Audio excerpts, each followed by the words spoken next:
Hola, bienvenido a otro episodio de Innovation Taste Guts. Hoy es un episodio un poco diferente, ya que es el primero que tenemos a dos invitados.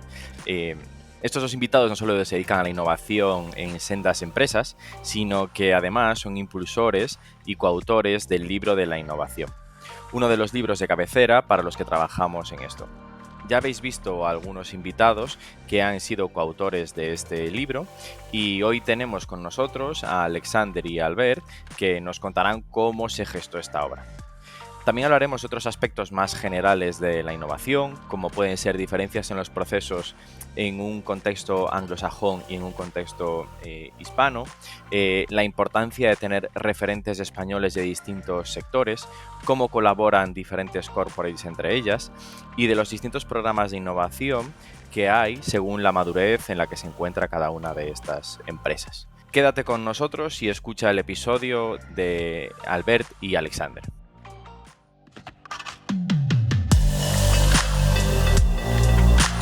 Innovation Takes Guts, un podcast donde hablamos sobre empresas disrumpiendo sus propias industrias, Open Innovation y Corporate Venturing, porque innovar no es para suicidas, no hacerlo sí.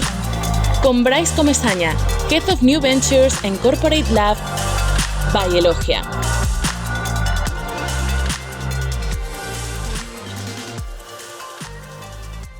Hola, hoy estoy con Alexander Fismister y Albert Torruella. ¿Los he dicho bien los nombres? ¿Qué tal? ¿Cómo estáis? Muy bien. ¿Qué tal? ¿Cómo estáis? Muy bien.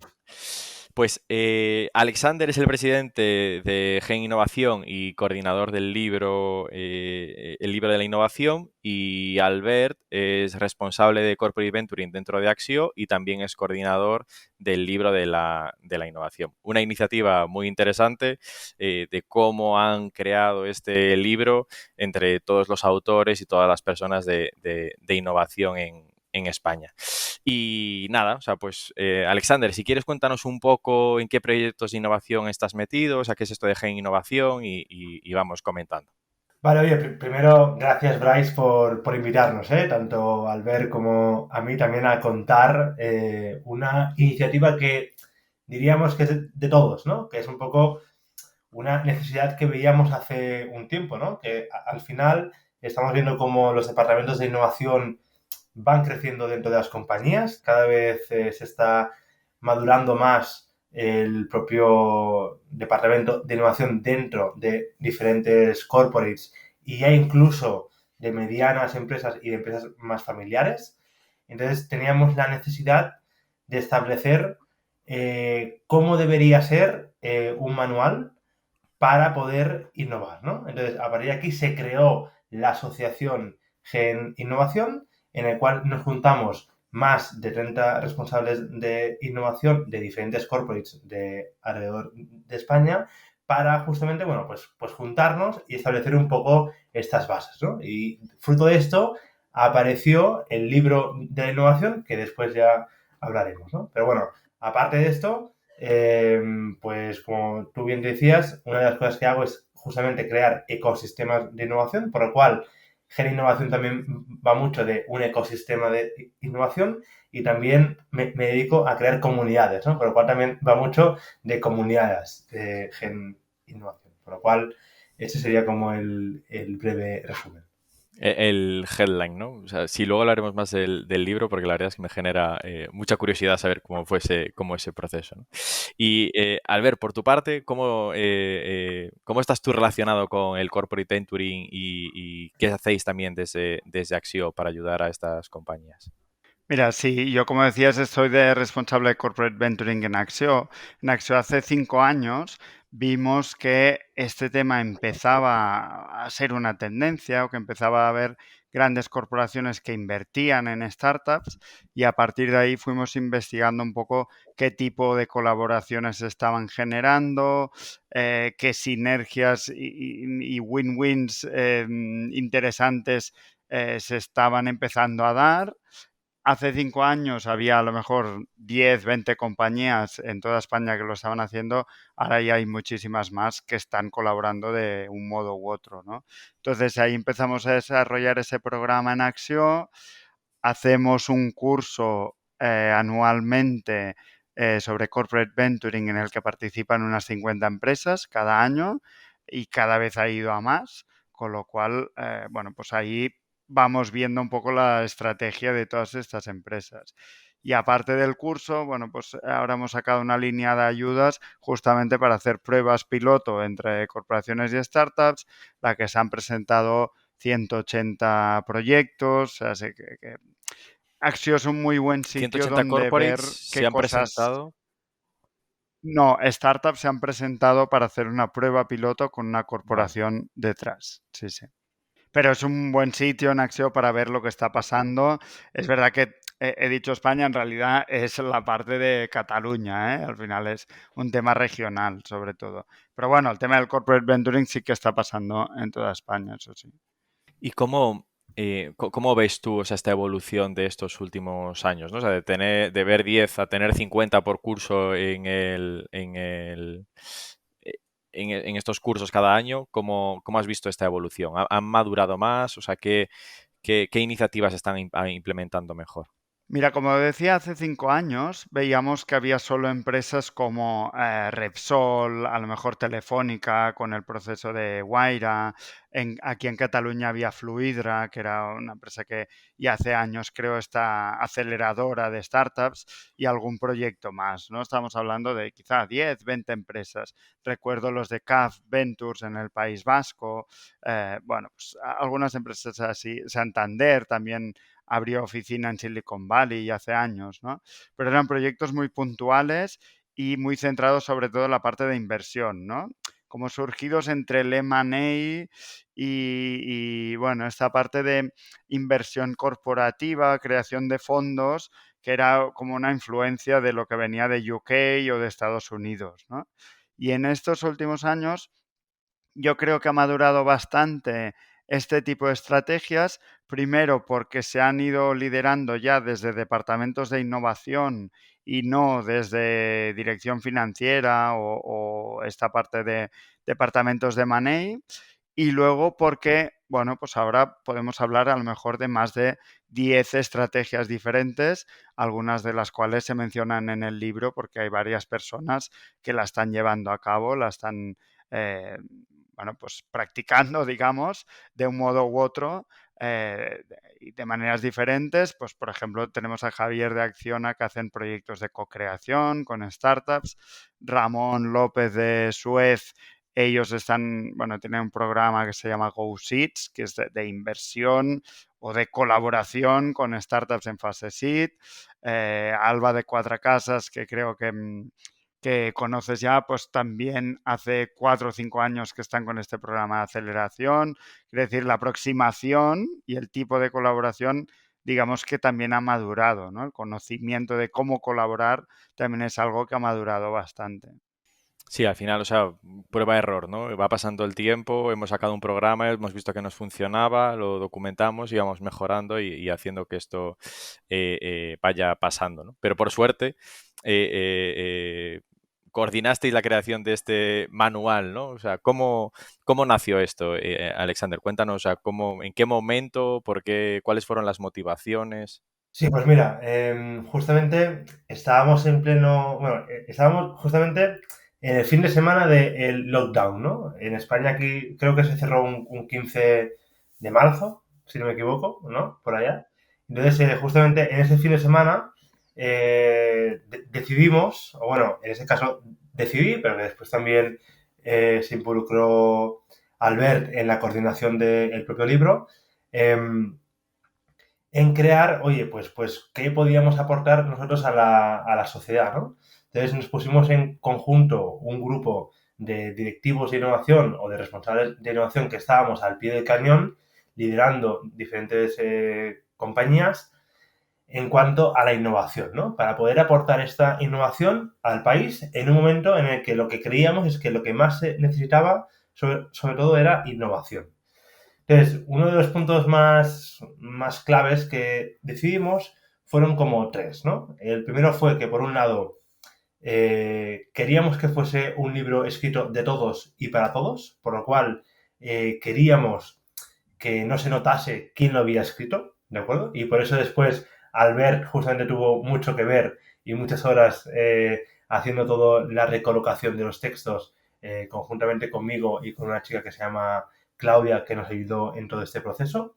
Eso se iba a preguntar, como lo editaseis vosotros, fue un curro, ¿eh? Porque es que de verdad que no se nota, te lo vas leyendo y no notas ese que digas, ah, esto lo escribió una persona y esto otro, ¿no? Hay una línea clarísima. Sí, sí, está claro, pero después también porque hay como dos cabezas, ¿no? Que somos tanto Albert como yo, que teníamos un poco el overview de todo y después como que lo íbamos corrigiendo, íbamos como viendo, bueno, esto no ha pasado aquí, pues tiene que ir aquí, ¿no? O al revés. Después, el segundo tema que queríamos es que fuese muy diverso, es decir, que hubiese mucha representatividad de diferentes sectores, por lo cual en el momento en el cual se escribió, todas las personas que estaban venían de diferentes sectores, pues por ejemplo teníamos a Pablo Ruiz, que está en el Banco Cooperativo Español, tenemos a Álvaro Ure, que es el director de innovación de Alstom, tenemos a Óscar de Nestlé o Ramón de Suez, ¿no? Que son como diferentes personas de diferentes sectores, ¿no? Y aquí podríamos ir sumando mucho más. Y después fuimos incorporando a especialistas que realmente nos aportasen pues un valor pues muy concreto, ¿no? Pues por ejemplo puede ser Carlos Marquerie, que es un experto en crear ecosistemas. Bueno, pues él podía muy bien complementar esta parte de cómo crear un ecosistema de innovación. Y el tercer punto es que veíamos que quizás el conocimiento o lo que pasa con los libros es que al final lo escribes y se queda ahí y ya está, ¿no? Por lo cual queríamos involucrar a toda una comunidad de otros directivos de innovación, otras directivas, otros responsables de diferentes partes de España para que realmente pudiesen ir aportando información al propio libro, ¿no? Entonces, por eso al final el libro fue un libro creado en continua beta, ¿no? Es decir, que al final fuimos testeando todo el contenido con otros responsables y otras ¿Cómo se personas que hizo? estaban en el mundo ¿Cómo se de... hizo ese proceso de testeo, Alex? Pues mira, Cuéntanos cómo lo fuisteis evolucionando y cómo se fueron aplicando esas mejoras que ibais viendo. Pues mira, aquí lo que hicimos fue, ok, hacemos un primer lanzamiento, o sea, primero escribimos la gran mayoría del libro, te diría que un 75% aproximadamente, no Albert, creo que iba por allá. Después hicimos un lanzamiento. Este lanzamiento creó mucha notoriedad dentro del mundo de la innovación y en tan solo 48 horas teníamos a 1.800 personas que querían estar participando de alguna manera dentro del libro, ¿no? Que son 1.800 personas que se dedicaban al mundo de la innovación. Y con ellos después testeamos partes y fragmentos del contenido del libro, ¿de acuerdo? Que al final, bueno, pues hicimos mucho feedback con todos ellos. Ellos podían entrar dentro de algunos capítulos que les dejábamos y les dábamos un cuestionario para que pudiesen dar más información. Y con eso, realmente después hicimos cambios en el propio texto para que quedase lo más definido posible con el mercado, ¿no? Que es para lo que realmente lo estábamos construyendo.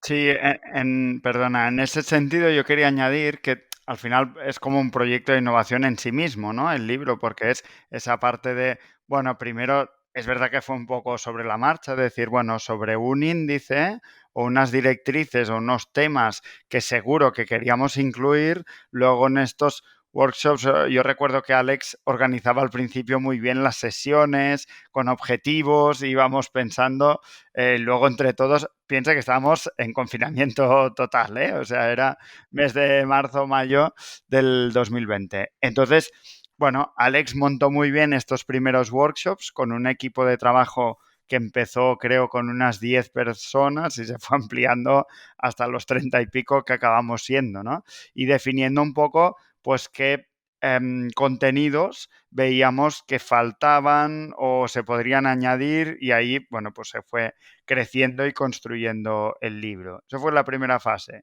Luego, como ha comentado Alex, cuando tuvimos ya algunos capítulos fue cuando se hizo este primer lanzamiento sin haber aún publicado nada para pedir a personas del mundo de la innovación, en el que creo que también participaste, pues este primer test de algunas partes que ya estaban medio escritas, aunque no fuesen definitivas, para ver qué nos decía la gente. Hemos trabajado mucho, yo diría, con un entorno un poco lean, ¿no? Y con herramientas gratis tipo Google Forms y demás, ¿no? Pues para ir viendo qué es lo que iba diciendo la gente. Y ahí también hay que decir lo que decía Alex, que contamos con Claudia, una persona que nos ayudó a homogeneizar textos y a darle un poco de también de tempo a cada una de las publicaciones para ir teniendo cada capítulo y bueno, coordinar un poco todo. Y también hay que decir que luego al final contamos con una editorial profesional que ha lanzado más de 100 libros, que es Libros de Cabecera, que ahí, bueno, pues nos aportó esa experiencia de decir, bueno, pues este índice está bien, pero faltaría unas conclusiones finales. Hay que hacer una introducción, en la introducción hay que contar esto y al final, bueno, lo que tú haces como una recopilación de capítulos y de temas interesantes, pues ellos te lo convierten en lo que acaba siendo un libro para poder decirlo como con propiedad, ¿no? Que es un libro, ¿no? Sí, o sea, le dan ese empaque final, ¿no? Que al final es sencilla, entre comillas, igual escribir los capítulos, ¿no? Pero que todo tenga una coherencia, es la parte donde hay la experiencia de una editorial, etcétera, sí que suma. Pero desde el principio vosotros ya contabais con tener esta editorial y con comercializar este libro, o sea, con lanzarlo al mercado, o era algo de vamos a ver qué pasa, ¿no? O sea, ¿estaba claro ese objetivo desde el inicio? No, no estaba claro desde el inicio, como no lo estaba nada, ¿vale? Tampoco era nada claro, ni tan solo que sobreviviésemos a la pandemia, con lo cual... Entonces, lo que sí es verdad es que yo conocía la editorial por una experiencia anterior y sí que lo propuse, no del principio, pero lo propuse como algo que tenía, bueno, bastante sentido, ¿no? Decir, bueno, si esto va cogiendo cuerpo y deja de ser una guía, una publicación, un PDF que lanzamos así en gratuito y lo queremos convertir en algo un poco más profesional, pues vamos a hablar con esta gente, ¿no? Entonces hablamos con ellos y vimos que sí, que tenía posibilidades. También la editorial te tiene que decir, ¿no? Si comercialmente lo ven o no lo ven y si va a ir algo más allá, va a tener un cierto recorrido, ¿no? Sí, sí. Bueno, tal es así que ahora justamente ya tenemos un poco los datos, ¿no? De cuántos libros se han vendido y cuántos se han dejado de vender. Y desde San Jordi, que era cuando salió prácticamente, ¿no? Que era, bueno, un poco antes, quizás el 1 de abril hasta junio aproximadamente, se vendieron un total de más de 1000 libros, ¿no? En todo este proceso. Entonces, claro, esto nos lleva a decir, oye, que realmente sí que ha tenido esta aproximación en el mercado, pues que realmente sí que tenía este valor que esperábamos, ¿no? Y bueno, creo que también el tema de tener una editorial detrás, Albert, y creo que es muy interesante, es que después también te daban mucho apoyo, sobre todo después a nivel de poder estar en diferentes entornos que nosotros mismos no podíamos estar si no, ¿no? O que sí que podíamos, pero que ellos ya nos lo hacían directamente. Como por ejemplo, poder estar en FNAC, en el Corte Inglés, en Casa del Libro, y en otras muchas librerías donde puedes y podías encontrar el libro pues ahí, ¿no? Y hacer también presentaciones y demás. Sí, te da esta, o sea, sin duda te da esta distribución y esa facilidad para llegar a un canal donde rápidamente lo pueda ver. No solo igual esa audiencia más próxima, ¿no? Que os conocía o que veía un poco más, o sea, que estaba más en contacto, sino, o sea, un poco más al público masivo. Yo quiero preguntaros en concreto por una de las, ay, por una de las cosas en la fase de lanzamiento. Creo que conseguisteis hacer un hack bastante bueno en LinkedIn con los emojis. ¿Cómo fue esto? ¿Por qué? ¿Cómo nació, no? Sí, bueno, esto viene justamente de una persona que le tenemos que reconocer todos los honores, ¿no? Que es Darío Villena, que actualmente está como director de inversión en Capita, en aquel momento estaba en otro sitio. Y un poco él, que está muy puesto en muchos temas, ¿no? Y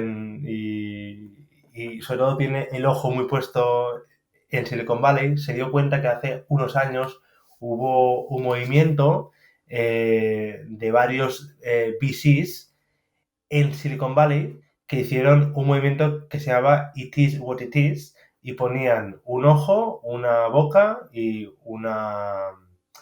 otro ojo, ¿no? Y claro, y eso creó tal hype que todo el mundo se pensaba que se iba a crear el próximo unicornio que se iba a crear, ¿no? Por este movimiento.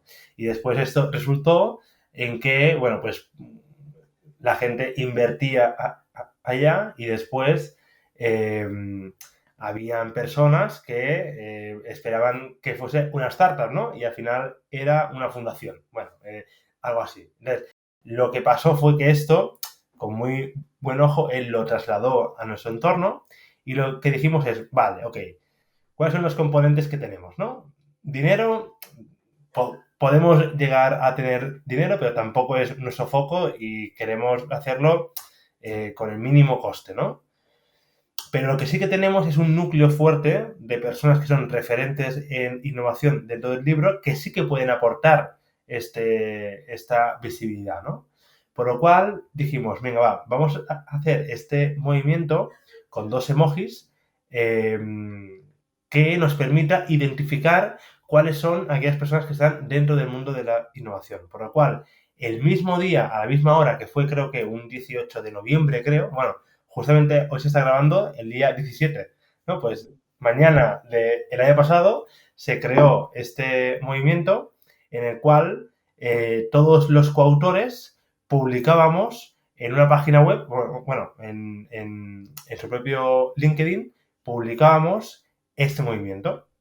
Entonces, publicábamos que habíamos pertenecido al libro y que habíamos escrito un libro todos juntos y que lo lanzábamos a la luz. Y además, cuando tú entrabas dentro del propio libro, de la propia página web, tú encontrabas que para tú poderte registrar, te tenías que después poner en tu propio LinkedIn estos 2 emojis, ¿no? Que era un trébol y una carita con el silencio.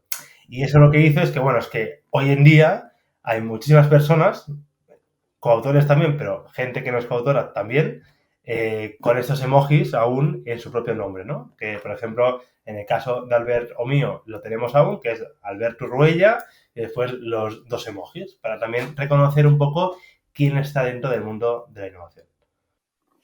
La verdad es que fue una iniciativa que a mí me generó muchísima curiosidad, ¿eh? Cuando empecé a verlo, cuando vi que estabais con el lanzamiento del libro y que al poco tiempo veías estos emojis, yo decía, ¿qué está pasando aquí? Algo que me estoy perdiendo y empecé a investigar para dar con cuál era la motivación de esto, ¿no? O sea, la verdad es que estuvo muy bien tirado y creo que sí que causó el efecto que buscabais. Ahí también hay una cosa interesante, perdona, y es que dentro mismo del grupo, pues también había como esa incertidumbre o esas diferentes reacciones de si eso era serio, no era serio, si era una buena manera de comunicar o no. Yo creo que visto luego en perspectiva, creo que estuvo muy bien y especialmente por lo que decía Alex, por lo de crear comunidad, ¿no? Porque lo de poder identificar no solo las personas del libro, sino otras personas que estuviesen involucradas de una forma u otra, ¿no? Y creo que sí, que estuvo muy bien, la verdad. Sí, porque, o sea, al final lo que demostrabas ahí era una afinidad, ¿no? O sea, era en cierto modo como una camiseta de un equipo de fútbol. O sea, dices, ostras, pues yo con esta persona, o sea, soy afín, ¿no? O sea, si esta persona también conoce esta iniciativa, pues tendré cosas en común con él y podremos hablar, o sea, será interesante que lo siga en LinkedIn o que me acerque de alguna forma, ¿no? O sea, generar esa comunidad, en definitiva. Pero en una plataforma como puede ser tan seria o tan aséptica como LinkedIn, haber puesto esa marca, pues hizo, o sea, fue muy relevante. O sea que en ese Exacto. sentido, enhorabuena, porque como acción de crear comunidad creo que funcionó muy bien. Entrando un poco más en detalle en los Y creo que contenidos del... también los loguitos, perdona, digo, los loguitos fueron más o menos acertados porque la primera opción, no sé si lo ha contado Alex, era una berenjena y un peón, ¿no? Entonces, bueno, igual al final estos fueron más acertados. Sí, después entre decidir si si los poníamos o no los poníamos, ¿no? ¿Cuál ponemos, ¿no? ¿Cuál decimos que va a ser Claro. suficientemente Y dio para representativo rato, de ¿eh? esto? Dio para rato eso. Seguramente hubo más discusión con eso que con alguno de los capítulos del libro de si lo ponemos o no lo ponemos, ¿no? Bueno, sí. Bueno, No lo vamos a tuvimos, revelar. primero, creo que una de las conversaciones más divertidas que hemos tenido nunca por WhatsApp ha sido justamente el de qué emojis poníamos, ¿no? Que bueno, nos pasábamos ahí horas y horas comentando sobre qué emojis poníamos. O sea, esto es un tema, ¿no? Y el segundo tema también es que otra cosa que creo mucha controversia fue el propio nombre del libro, ¿no? Que es como decir, oye, primero, ¿cuál es? Porque al principio hicimos una primera propuesta que era innovación corporativa, ¿no? Pero eso como que no acababa de encajar. Pero después lo fuimos evolucionando y, bueno, aparecieron nombres pues muy raros, ¿no? Como, no sé si tú te acuerdas de alguno ver, ¿no? Pero era como Elefantes y Gacelas, creo que era un libro, y después otro que era como el libro de la innovación, ¿no? Porque sí que quería ser esa guía práctica en el cual todos los responsables de innovación nos juntábamos en habla hispana, ¿no? Porque sí que creemos que hay mucha diferencia entre cómo se gestiona la innovación en un entorno más anglosajón y en un entorno un poco más hispano, porque mucho de lo que va a la innovación es sobre también como cambio cultural y después también cómo de diferente es aplicar una innovación dentro de una corporativa más anglosajona, quizás, u otra más hispana, ¿no? Que creo que hay bastantes diferencias. Esto es súper interesante, la verdad es que no me había parado a pensarlo, o sea, esto que dices de la diferencia entre que muchas de las guías, ¿no? O la influencia, los que estamos un poco en esta parte de innovación, es más próxima al mercado anglosajón y culturalmente somos muy diferentes, ¿no? Y esto, o sea, sí que marca la diferencia, sobre todo porque es un tema, como decís, muy cultural dentro de la compañía, ¿no? O sea, ¿cómo, cómo veis vosotros también, o sea, dentro de los contenidos del libro, cuáles pensáis que son los más clave y también, o sea, si solo está pensado para esta parte de innovación abierta o también para innovación interna dentro de la compañía? El libro es bastante exhaustivo. Yo creo que toca bastante la innovación abierta, sobre todo, pero también la innovación por retos. Tuvimos aquí la discusión si lo otro tenía que ser innovación cerrada y le dijimos innovación interna, ¿no? Pero más allá de eso, lo que tú decías de la cultura también es interesante porque uno de los objetivos era precisamente buscar ejemplos de aquí, que eso en la literatura de innovación casi siempre lo que encuentras son, por una parte, ejemplos anglosajones y especialmente americanos, ¿no? Googles, Amazons, etcétera, como ejemplos de innovación. Y uno de los motivos era este. No tenemos referentes y suficientes modelos de innovación de todo tipo, de diferente tipo, directamente aquí, en casa, y personas referentes. Y ese es uno de los principales objetivos y motivaciones del libro, encontrar personas aquí referentes en su materia y especialmente que sirvan como modelo para otros y hablar pues de los Cuatro Casas, Suez, Alstom con plantas aquí. Ya no digo empresas españolas, pero sí al menos situadas en España, ¿no? Bueno, justamente esto después lo aterrizamos, ¿no? A un informe que creamos aparte y, por ejemplo, cosas destacables, ¿no? Había una pregunta que me acuerdo yo que era el de qué tipo de programas se llevan a cabo dentro del propio departamento de innovación. Y bueno, claro, como nuestro contexto es más español e hispano, ¿no? Bueno, con parte de Sudamérica, que ya contaremos esta parte. Claro, el qué están haciendo ahora mismo las empresas que tienen una base en España o los departamentos de innovación que tienen un ámbito español es muy diferente a lo que lo están haciendo en, no sé, en Suiza, por Sí, ejemplo, sí, sí. o en los O en sitios, ¿no? Estados Unidos, o en el Reino Unido, o en Israel. O sea, va a ser muy diferente Correcto. culturalmente. Correcto. Por ejemplo, aquí lo que más estamos utilizando un departamento de innovación son para tres cosas. Una es para digitalización o transformación digital, que es por eso que se está hablando cada vez más de innovación digital, ¿vale? Luego también nuevas metodologías de trabajo, que es algo que dentro de las propias compañías falta mucho por recorrer en ese sentido. Y después, por ejemplo, la tercera pata es el corporate venturing, ¿no? Y el tema del scouting de las startups. Pero, por ejemplo, si tú vas más a un mercado más maduro, o ya que está creciendo, como puede ser uno de Israel, como tú decías, o como Estados Unidos, su principal actividad, te aseguro que no es la de transformación digital, sino que es la de corporate venturing y scouting de startups, por ejemplo, ¿vale? O la de inversión. Entonces, eso te cambia por completo el modelo de cómo estás planteando actualmente la innovación, porque en un contexto te dicen, oye, no, tienes que ir ya para este campo, y aquí vemos que la realidad no es para nada esa. Aquí estamos empezando por la base, que es, oye, no, vamos a transformar la compañía digitalmente, vamos a empezar a ir a otras velocidades y después ya empezaremos a colaborar con startups, ¿no?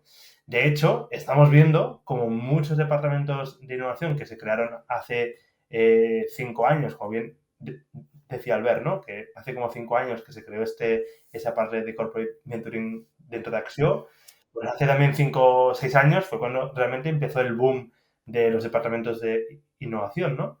Eh, y naturalmente los departamentos de innovación empiezan a aplicar innovación abierta, pero la innovación abierta que se empieza a aplicar es una innovación con soluciones ya más o menos adaptadas que pueden llegar a incorporar, ¿no?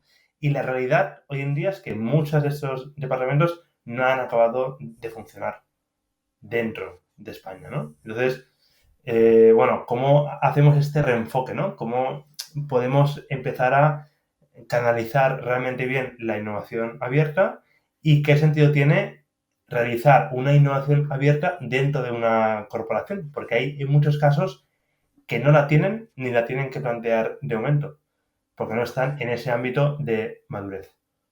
¿Y cuánto tiempo pensáis que va a pasar para que lleguen a esa etapa de madurez, ¿no? Después de haber hecho este estudio de estas 150 compañías, ¿en qué- ¿a cuánto están, ¿no? De poder llegar a esos...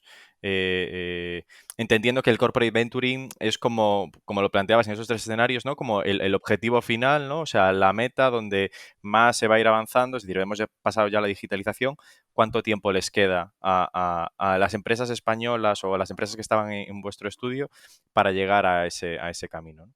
Yo no diría que el corporate venturing sea la meta, Bryce. Yo no diría que sea la meta, simplemente que cuanto más maduro es ese departamento de innovación, más tipos de estrategias incorpora. Y el corporate venturing puede que sea una de las más sofisticadas o una de las que por las cuales no se empieza, ¿vale? Entonces, no es una meta, pero sí que puede ser indicativo de que esa empresa ya lleva unos años en temas de innovación y especialmente de innovación abierta, ¿vale? Lo más probable es que empiece, lo más común es por un programa de intraemprendimiento o empezar lanzando retos, si hablamos de innovación abierta, con centros tecnológicos, con clientes y proveedores con los que ya suele relacionarse, y a partir de ahí es cuando va en ese camino de, bueno, y ya que estamos aquí, podríamos colaborar con startups, y ya que colaboramos podríamos invertir, y es ahí donde llega quizá esta parte un poco más madura, ¿no? Y yo no lo veo como una meta, sino como, por ejemplo, bueno, un nivel de desarrollo, de madurez de ese departamento o área de innovación, ¿no? Sí, sí. me lo planteaba como no meta dentro de la estrategia, porque puede ser que no tenga sentido, ¿no? Que por tu tipo de negocio vayas a invertir en startups.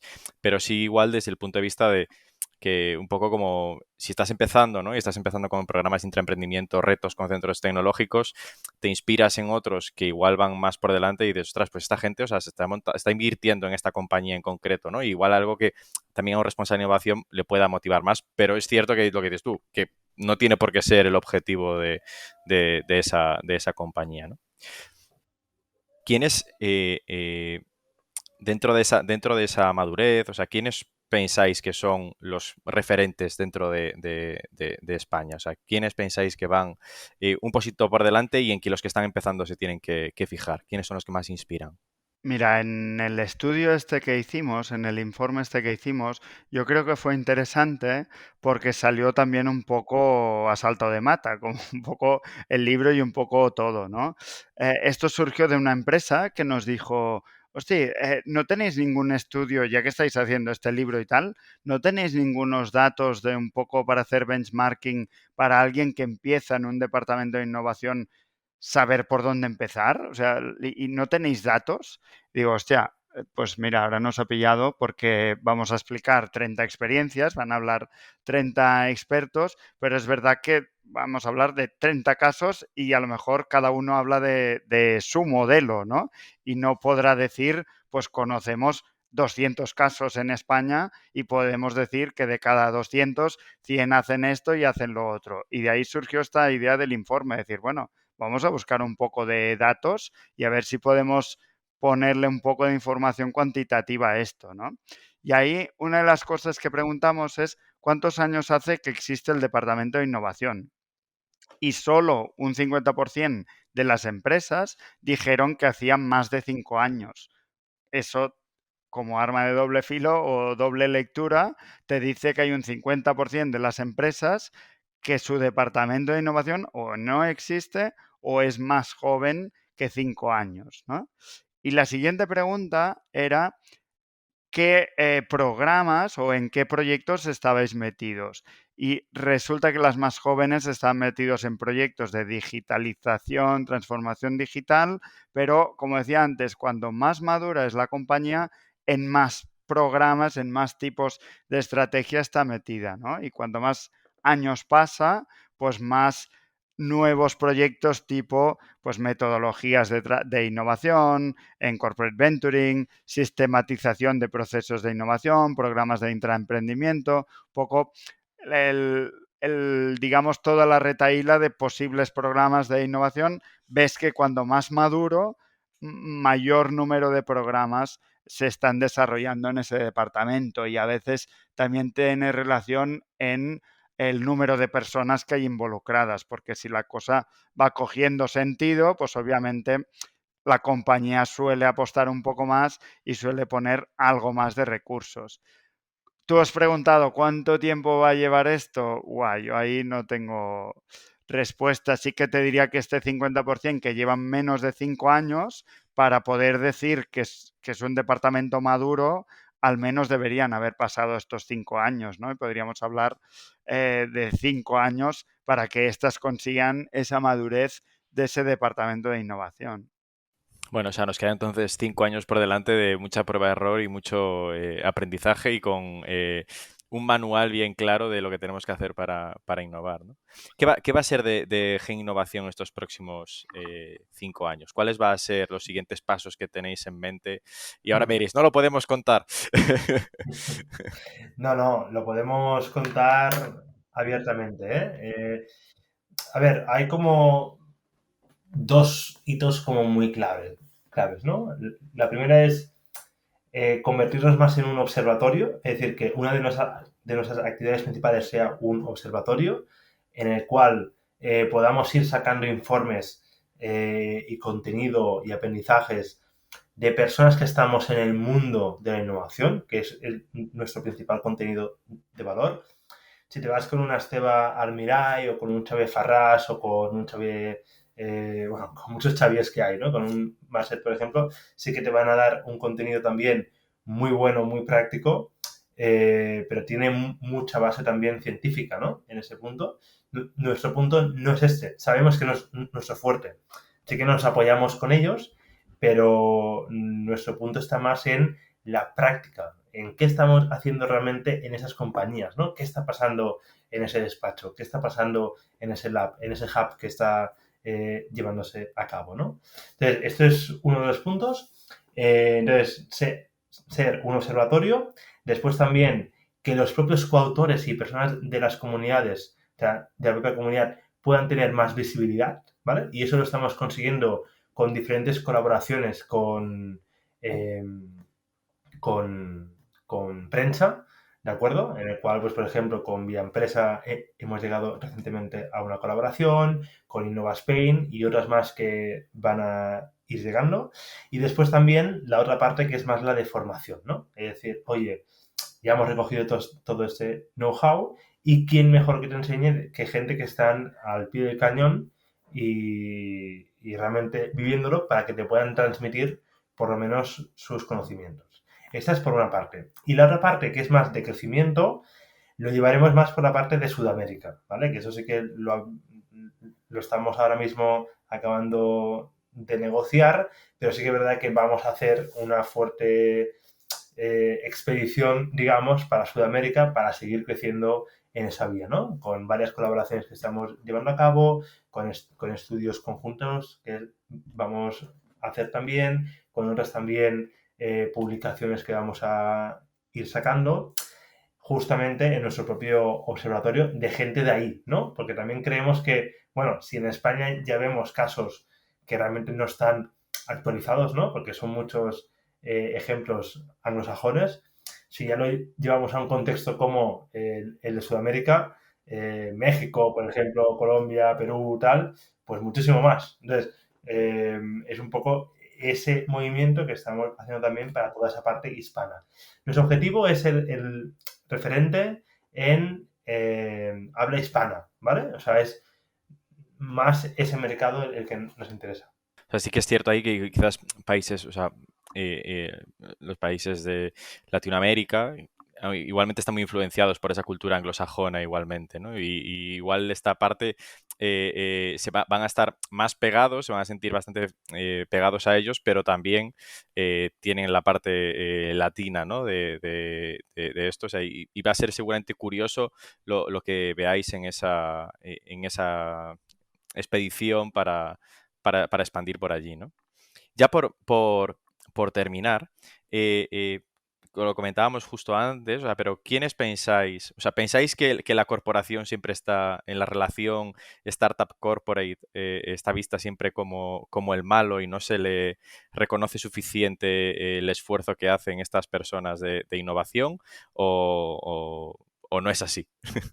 Yo malo diría que no, por descontado. Pero sí que es verdad que hay ciertos estigmas desde la startup. Nosotros que desde Axio miramos mucho en la interrelación entre corporación y startup, sí que vemos que hay algunos estigmas o algunos mitos que se generan los founders, ¿no? de startup. Por ejemplo, pues siempre piensan que los van a comprar, que les van a robar la idea, que la corporación tiene muchísimo dinero. Y cuando conoces las personas que están en innovación, ves que no se diferencian tanto del founder de la startup, ¿no? Porque son personas también sin recursos muchas veces, aunque estén en una muy gran corporación, pues no les han dado a lo mejor un gran presupuesto, ¿no? Y están igual que la startup, yendo con un pico y una pala a ver cómo generan nuevos proyectos y nuevas líneas de negocio y explorando nuevas vías, con lo cual es cuanto más, digamos, alejados, es cuanto más similitudes le ves entre ambos extremos, ¿no? Sí, sí, los dos están peleando, ¿no? O sea, uno por lanzar su startup y el otro por es el owner de ese departamento de innovación, que igual es él solo y con unos recursos, como dices, un pico y una pala y tiene que salir ahí fuera y ser atractivo también para estas startups para que vayan a esos retos. Sí, ¿Compartes luchando esto? por esos quick wins, ¿no? Que siempre Total. se habla y que tan difícil cuesta de encontrar, ¿no? Y están buscando continuamente eso, ¿no? Tener visibilidad dentro de la compañía, con muy pocos recursos, tener algo de resultados, que conseguir esos KPIs que habían fijado el año anterior, algo de métricas, pues al final lo mismo que la startup, en definitiva. Sí, traccionar para que pase a ir madurando esos 5 años, ¿no? O sea, necesitan que pase, ir traccionando poquito a poco para llegar a esos 5 años de madurez del departamento. ¿Lo ves esto así también, Alexander? Sí, o sea, al final también la innovación abierta se ha creado, y lo repito esto, porque muchas veces vemos, ¿no?, como corporaciones están sacando programas de que realmente empiezan startups desde cero, ¿vale? Pero realmente la innovación abierta no se creó exactamente para eso. Eso es una modificación que ha ido pasando por el tiempo, ¿no? Una desviación, pero no es para lo que se creó. O sea, la innovación abierta se crea con el concepto de poder incorporar startups, ¿de acuerdo? O talento externo, y las startups que venían ya tenían que tener un cierto nivel de madurez, ¿vale? Para realmente poder estar dentro de la compañía y aportar ese valor. En el momento en el que no se entiende eso y se desvirtúa eso, para mí es donde pasan los desajustes, ¿vale? Porque realmente estamos viendo como hay quizás corporaciones que están creando programas de crear una idea de 0 a 100 y oye, crear una startup tiene su proceso, tiene su tiempo y no quizás vas a gestionar ese proyecto tan bien como tú te esperabas, ¿no? Por lo cual es un tema de gestión de las expectativas. Entonces, por un lado, tenemos que resolver por las dos partes las expectativas que vamos a tener, ¿vale? Tanto por la parte de la startup y por la parte de la corporación. Y después también la corporación tiene que tener muy claro para qué quiere esta colaboración con la startup, ¿no? Si la quiere para un tema más de hacer un cambio cultural dentro de la compañía, o si lo quiere para adoptar una nueva tecnología, o si la quiere para abrir un nuevo mercado. Bueno, esto tiene que tener muy bien fijado este objetivo para poder ni siquiera empezarse a cuestionar que tienen que colaborar con agentes externos, ¿no? Entonces, lo que decía un poco Albert antes, la compra de una startup, ¿no?, la adquisición de una startup, el invertir de una startup, ya forma parte de una de las muchas estrategias de innovación que pueden haber, pero no es ni mucho menos la única, ni mucho menos la necesaria en todos los casos. Pero bueno, sí que vamos a ir viendo, creo yo, que cada vez más vamos a ir incorporando estas startups también, porque cada vez los departamentos de innovación se tienen más claro qué es lo que quieren, ¿no? Que hasta ahora no estaba tan claro qué es lo que se quería, ni los objetivos, nada. Ahí creo que era en el caso de Wayra, ¿no? Que empezaron a traccionar o a ver que las cosas empezaban a irles mejor cuando habían decidido muy bien a qué fase de la startup querían ir. O sea, que al principio era un poco como, venga, pues que venga todo lo pre-seed, etcétera, y esto era, pues la pre-seed no tiene dinero para participar y estar en el proyecto y espera ya que salgan las cosas y nosotros no podemos colaborar con este tipo de gente, ¿no? Y va muy parecido a lo que decías, de escoger bien también qué es lo que quieres hacer y tomar esas decisiones y qué batallas quieres jugar te van a dar esos quick wins. Oye, muchísimas gracias, súper interesante la conversación y muy interesante también, o sea, el proceso de lanzamiento de un libro en esta parte de co-creación entre los 30 autores. Dejaremos, o sea, donde vayamos a compartir el podcast, el enlace para que se lo puedan comprar, pero también que sepáis que en la web os podéis descargar el primer capítulo gratis para empezar a leer y empezar a innovar en vuestras empresas. Oye, Alexander, Albert, muchísimas gracias por vuestro tiempo, un placer teneros aquí. Gracias a ti, Bryce.